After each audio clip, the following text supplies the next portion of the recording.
Right. So thank you very much, Singla sir, and we'll move ahead with the second part of our program today. And we have two co-speakers for the second part of the program, Mr. Ravish Kumar Upadhyay and Ms. Deepshi Madan, who will be talking on technology and sustainability, emerging industrial solutions. But before that, let me introduce you to the guest speaker of the virtual dialogue today. Mr. Ravish Kumar Upadhyay is our first guest speaker, and Mr. Ravish Kumar Upadhyay has an experience of 10 plus years in technology, innovation, research, and analysis, and intellectual property, patents professional consultancy field. In his current role and responsibilities, he is designated as Manager for Technology Innovation, IPR, and Market Research Advisory Consultancy role for Fortune 500 companies at Significant Information Solutions, LLP. He has been actively advising and consulting technology leaders across the globe and the different technical domains in their R&D innovations, technology exploration, new product development, ideation to commercialization, IPR patents, and market research, market business research, and intelligence strategic requirements and decision making. He has assisted many C-level executives and technology leaders on scouting, open innovation, and commercializing novel, emerging, and disruptive technology, along with identifying most potential and feasible solutions for their current industrial challenges. So welcome Mr. Ravish Kumar Upadhyay, and we have another co-speaker with Mr. Ravish Kumar Upadhyay, Ms. Deepshi Madan. Ms. Deepshi Madan is a team lead with more than 5 years of experience working alongside the executive team of Signicent. She specializes in IP field and has undertaken various challenging projects related to biochemistry, genetic engineering, cell biology, and immunology. She is one of the key people who is working with various top companies for sustainability solutions and help them achieve their goals. She takes a strategic, evidence based approach to foster environmental sustainability in the areas of pharmaceuticals, home care, cosmetics, food, and beverage sector. I welcome both the guest speakers and I make it open for them to please deliver their dialogue. Thank you so much, Hiteshji. I hope we are all audible. Yes, you are audible. The voice is clear. Thank you so much. Let me start with my screen sharing first of all, and we can continue our conversation thereafter. Kindly confirm if you are all able to view our screen. Yes, we are able to see your screen. Thank you so much. So, first of all, we would like to take a opportunity to thank you, Hiteshji, for providing such an eminent platform for the new beginners such as us and to share this eminent platform with the Professor P.K. Pramod Kumar Singla ji, Dr. J.K. Sharma ji. It's a pleasure and to hear with such an eminent personalities who have been working on the various facets of sustainability and development. We are glad, and yes, what we would be love to is also we would like to thank APSWP for providing this platform to connect the Signicent and how we have been as one of the prominent organizations who has been prominently working in the technological innovations field to promote the sustainable development goals. So what we have planned is we would love to go through with some of the way in which the technology has been one of the instrumental factors when you want to achieve your sustainable development goals, and how we as a technological consultant have been helping the various R&D innovation schemes on a global note, right from USA, Europe, or the Australia, New Zealand counterparts, and in India itself, to help them to achieve what would be the better, a peaceful and a livable world for today's generation, as also for generations to come across in the future. So to begin with, we would be looking into the various dimensions specifically where the technology has made an instrumental way that is helping the organizations to achieve a more eco-friendly, a more environmental friendly, a more proficient, cost-efficient way to achieve their sustainable goals in the multiple parameters. We have been fortunate to work across some of the organizations, right from the food, pharmaceuticals, packagings, where they want to look into the solutions which are more eco-friendly and are more sustainable with respect to its costing parameters. Because as an organizations that they want to go ahead, there's always a factor that comes as the what is the cost factor. So when they want to go ahead with the approaches, they always look into the what would be the best possible cost factor, what would be social implementation, again being one of the implementation on the environmental factor too. But when any organization wants to change, the cost factor can very eminent in that. And as a technology person, we are making that to be achieved in a more cost efficient as well as more in sync with respect to the requirement, the current environmental norms, or requiring the current social change that the people and the mindset that have come across on the global. So to further explore all the options, my colleague would like to further give a brief overview with respect to the what could be sustainability goals, and further I will continue with some of the relevant case studies on the technological parameters where we have successfully helped the R&D innovations teams to achieve their sustainability factors. Thank you so much, Hiteshji, for giving a warm welcome. I'll also like to thank the organizing team of APSWDP and also our chief guest and guest of honor for giving us so insightful details about sustainability.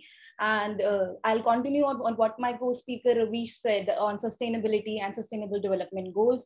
Moving forward with our presentation, we will be disclosing various things. We'll be talking what are the aspects of sustainability. We'll also be discussing about the market segment size and segmentation, about sustainability and what is the green technology doing right now, what are the various parameters, how can we change our lifestyle to sustainable one, and also we'll be discussing what is India doing to make it more sustainable and how are we developing. Also we'll be discussing what are the role of key technologies in sustainability and how can we grow with it. Also we can talk about various industries, home care, laundry, and especially the emerging and evergreen area of cosmetics. So we'll be discussing all about it. And moving forward with my presentation, first of all, our guest of honor has already disclosed in a very detailed manner about sustainability and sustainable development goals. So I'll be just moving on to my next slide. This is about how are we living right now and how should we live a sustainable lifestyle. So in our current lifestyle, we are living a non-biodegradable plastic use. We are using lots and lots of non-biodegradable plastic in the form of bottled water, be it juices or anything. And when we move on to sustainable lifestyle, we should use post-consumer recycled plastic. This is very easily available in shopping marts, in near our stores, everywhere. We just have to look for the logo and we can offer it. What is post-consumer recycled plastic? It is the plastic which has lived its whole lifestyle. It has served the consumer and then it is recycled again for the consumer. So that's why we call it post-consumer recycled plastic. Second one is the greenhouse gas emissions. Because of COVID-19 pandemic, we have seen that how much the greenhouse gases have reduced, but this is just a temporary solution. And as we all are moving back to our lifestyle, we are again producing loads and loads of carbon footprint. So now electric vehicles and other renewable energy resources are coming, which have minimal to no carbon footprint. Moving to the third point, it's conventional plastic or glass bottles. So in plastic or glass bottles, this is very common. And now there is a change in the market for biodegradable ecological packaging and paper bills. Okay, this is a huge topic. Whenever we are going to an ATM or we are going to any store, we are always asked if we need a paper with us. But every time we say yes to the counter person, we generate paper bills and we throw it almost all the time we move out of the store. So we need to go paperless. We need to change the information digitally. It's safe and environment friendly. Next one is hazardous chemicals in textiles. And then people are now shifting to recycle their clothes to thrift stores. Last one being corrosive metals and heavy materials. In our batteries that we use, almost every household has various things to for batteries, remotes, be it AC, anything. And these batteries have a high statement on it, which has written corrosive metals and heavy materials. So now the market is completely changing for batteries, and we have rechargeable batteries, which are very less harmful because it reduces the total number of batteries manufactured and it is entering the waste stream. Okay, moving forward to sustainability aspects. When we are saying sustainability, what do we mean as a technological innovation person? Sustainability aspects, there are various types of it. We have just mentioned 6 of them here for a better insight. First one being energy consumption. There are various assemblies, machines which require high energy, and we are using many of them in our households. As we move forward in the innovation industry, there are various systems which are consuming no to less energy and are very efficient for such purposes. Many of them are wind, hydroelectric power, solar, and geothermal energy resources. These are far more sustainable and serve the purpose well. Water wastage. This is a common example almost in every household. We have RO purifiers in every household, which dumps nearly 3 to 4 liters of water for every liter of purified water, which is a great wastage of water. What we need to do here is we can use that 3 to 4 liters of dumped water for other purposes in our house to make it a little more sustainable. Other than that, there are various systems and filtration methods currently in the market which which have less to no water wastage. Moving forward, recyclable filters. Okay, this is again linked to our RO pattern only. We have filter cartridges in our RO purifiers, and these filter cartridges are to be recycled every year. A person comes for servicing and he takes out the old cartridge and puts on a new one. What is happening there is that this cartridge is not recyclable. But as the innovation area is developing, we have filter cartridges which are easily recyclable. And the same example for tobacco industry, as we see that tobacco industry has various harmful impact on environment as well as on human beings. So there are sustainable filters in cigarette industries as well, which reduce the environment impact as well as they help the human beings as well. Low carbon emission, I've already talked about this. Eco-friendly materials. Okay, this almost all the packaging industry has eco-friendly materials, be it bamboo, charcoal, and many more cellulose-based materials. Reuse of wastewater. So the water dumped during the water treatment can be used again. So this is one of the way of sustainable reuse of wastewater. My colleague Ravish will further elaborate on the market size and segmentation of sustainability and green technology. Thank you, Deepshi. So as we stated, as a technology person, we always want to take how we can achieve the sustainability goals with the help of the technology as in very instrumental form. So in the same way, reaching that product solution in the market and their acceptability is also very critical, because when we look into the achieving the social perspective, the acceptance of the end users or the customers is very important. So we have seen some of the innovative organizations that have been looking into like Finless Foods, who have been looking into all possible sustainable food solutions, or Color Fix, all eco-friendly algae-based dyes to remove any textile perspective, who have been very harmful for the environment. Similarly, other organizations we have looked around over here. And most importantly, even from a business perspective, from technology perspective, the total combined annual growth rate of CGR is of 24.3%, which is tremendous in terms of its potential this complete domain holds for the innovations and the technological new product solutions. Now, there is one important factor as we look around with the sustainability growth indexing. India, which has been right now ranked at 117 or 20th over here. So we have seen that in recent times, there is also a dip in India's ranking because of the increasing the poverty factor. But what we need to learn from the countries who have been regularly ranked on the top 5, let's say Nordic countries such as Finland, Sweden, or the Denmark and the Germany. So they have been continuously going with a sustainable development, coming up with the complete economic growth as well, and making a social factor into place that yes, people are very much aware in terms of what the sustainable development is for the whole country and for a better living environment for the futuristic perspective also. Now, when we compare with India, I would say there have been some good, even Asian counterparts like Bhutan and Nepal are even ranked higher than India, because of the complete ecological and environmental factor. They are more be doing good in terms of keeping the environment more sustainable with respect to their growth perspective. Over here, what we have briefly defined in terms of how the various sustainability approaches can be achieved with the help of technological innovations, where we have done some good amount of work when it comes to the pharmaceuticals, or in terms of chocolates, when it comes to biomedical devices, when it comes to skincare. So let's take two domains as such, which are very closely related from our day-to-day work. When it comes to the food packaging, or the, let's say in the personal hygiene or the tissue forms.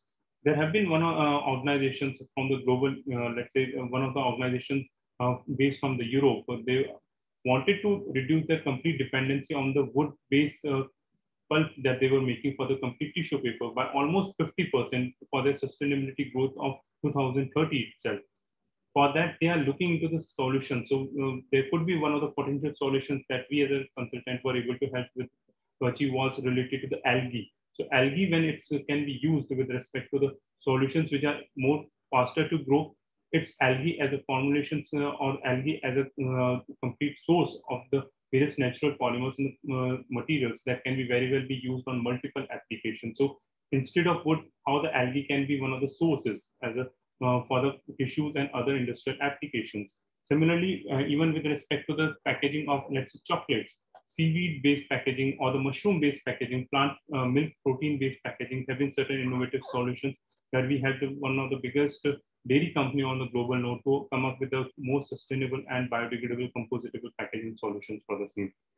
Then, like this is just one of the ways where we have represented that how, in terms of our daily usage, technology can be very handy and very much approachable when we can replace the complete laundry detergents in a more sustainable way. That is the refillable packaging systems where you will have a complete refill logistic when available. You can, as soon as your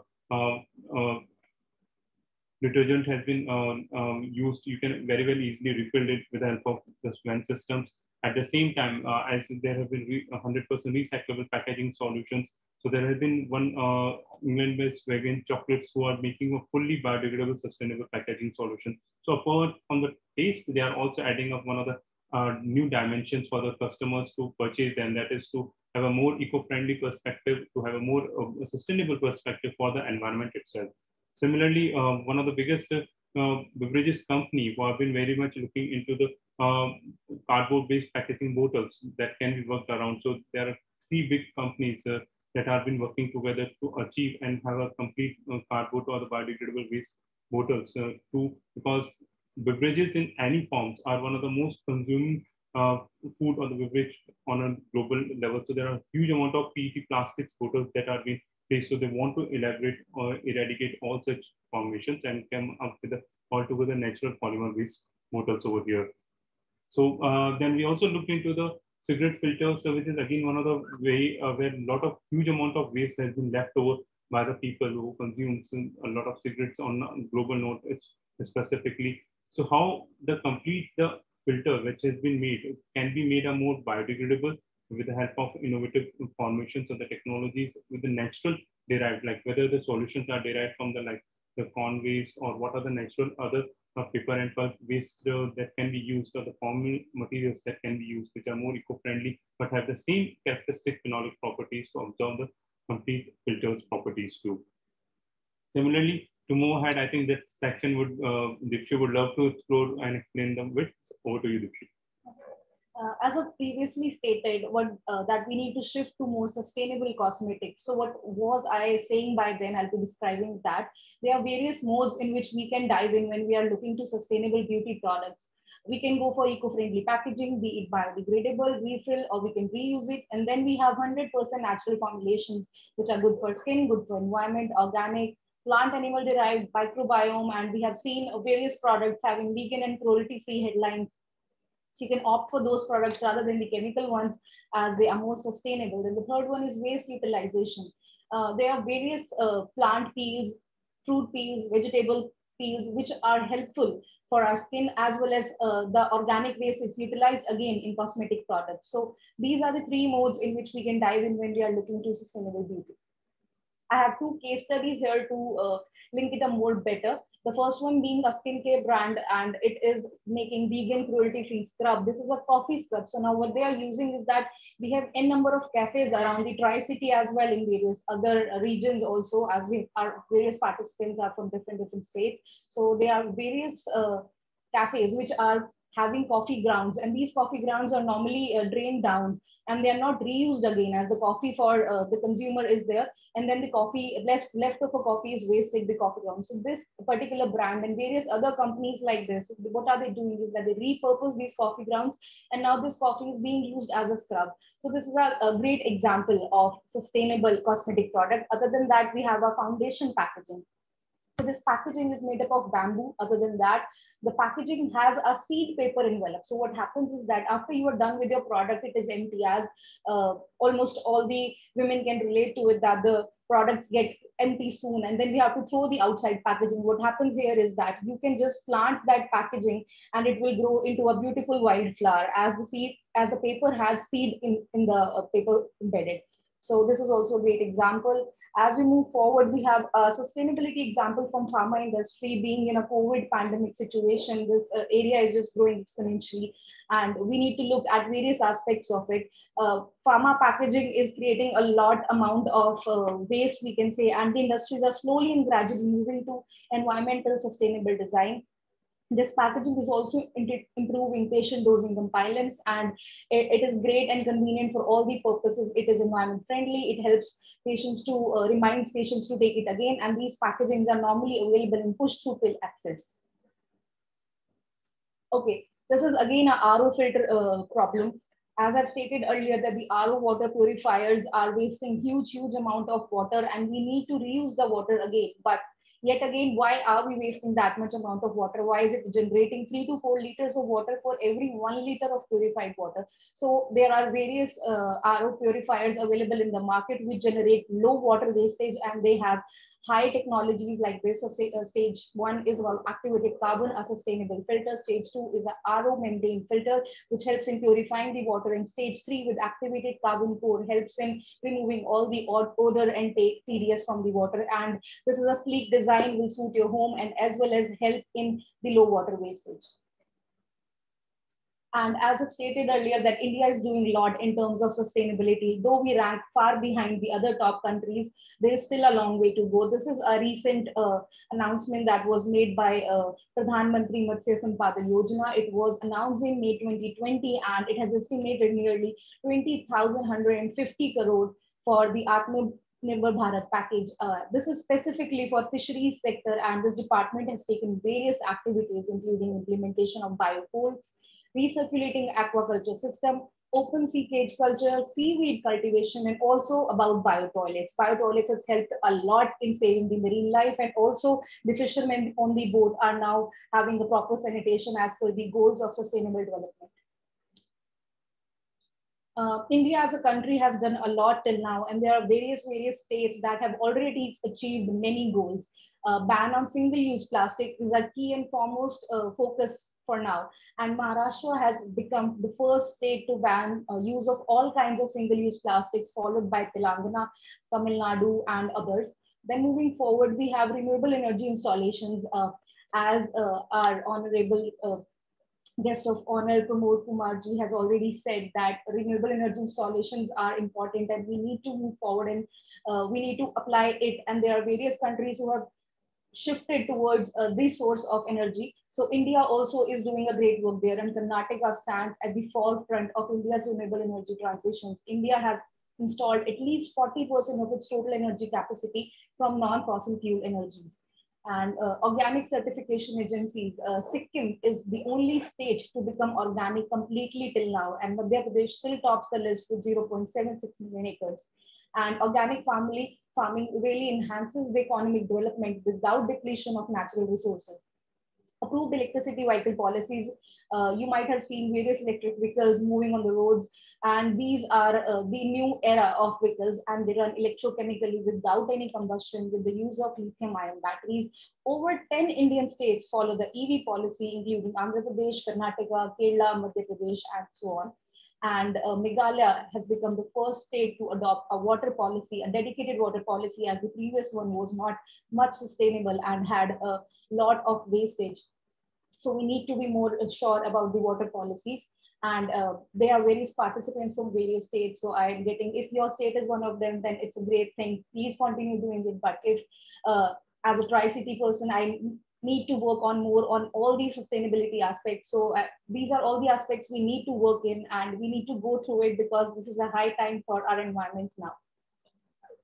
And as Professor P.K. Singlaji has said, that with the COVID, yes, we can very well relate with respect to what Swami Vivekananda ji had said, that with their processes, with the most self-discipline and being more eco-friendly and aligned with the natural, we will be in a better state of art, or will be in a better frame of environment for the future generations to come across. So this is just how futuristically how we can go ahead with respect to new innovations and technologies, where we will have a more healthier and more suitable environment to live in. And some of the eminent, cases or the programs that are like Namami Gange, Jal Shakti, and Swachh Bharat Abhiyan were just a few that we have marked over here.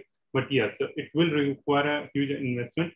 But we personally feel it will require more of a people's thinkings and alignment. Yes, we want to have a more sustainable future, one for all and for the future generations as well. So with that conclusion note, we hand over to Intiji for any other questions. Thank you so much, Ravish ji and Deepshi. I think the case studies are the best way to learn when we talk about any particular subject. Case studies are the best way to learn, and it was good to listen to both of you when you talked about sustainability in different industries, including pharmaceuticals, beauty, chocolates, and dairy products, laundry and home care. And the way you talked about where exactly India is standing in terms of SDG ranking index. And lastly, when you spoke about what should be India's approach towards sustainability and the future of sustainability. So I think the time was less and less for all of you, including the guest speakers and the chief guest and guest of honor also. But we try to make it 1.5 or maximum 2 hours session. It was good to listen to you, and we'll come back to you with question and answers towards the last part of the virtual dialogue. So here we'll end up with the second part of the virtual dialogue.